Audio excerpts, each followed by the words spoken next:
গাজায় যুদ্ধবিরতি চুক্তির দ্বিতীয় পর্যায়ে একযোগে সব ইসরায়েলি জিম্মিকে মুক্তির প্রস্তাব দিয়েছে হামাস। বিনিময়ে তারা চায় ইসরায়েলে বন্দী ফিলিস্তিনিদের ফিরিয়ে দেয়া হোক।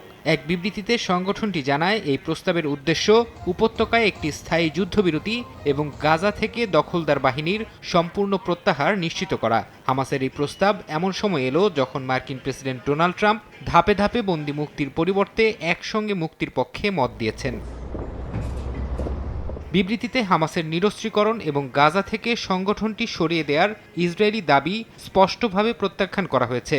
গাজা থেকে তাদেরকে সরিয়ে দেওয়ার ইসরায়েলি শর্তকে হাস্যকর মানসিক চাপের কৌশল হিসেবে আখ্যা দিয়েছে সংগঠনটি। হামাস আরও বলেছে, গাজার ভবিষ্যৎ সম্পর্কে যে কোনো সিদ্ধান্ত জাতীয় ঐকমত্যের ভিত্তিতে হবে, কোনো বাহ্যিক চাপের মাধ্যমে নয়।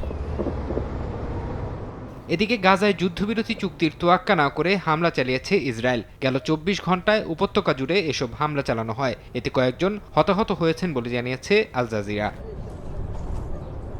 গাজায় যুদ্ধবিরতির পূর্ণ বাস্তবায়ন দেখতে চায় বলে জানিয়েছেন স্পেনের প্রধানমন্ত্রী পেদ্রো সানচেজ। বুধবার মাদ্রিদে মিশরের প্রেসিডেন্ট আবদেল ফাতাহ আল সিসির সঙ্গে বৈঠকে সানচেজ বলেন, গাজা থেকে ফিলিস্তিনিদের সরিয়ে নেওয়ার প্রস্তাব প্রত্যাখ্যান করে স্পেন।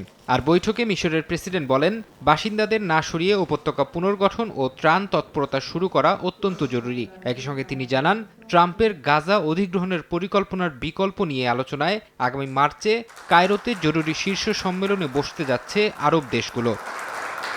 ফরহাদ চৌধুরী, সময় সংবাদ।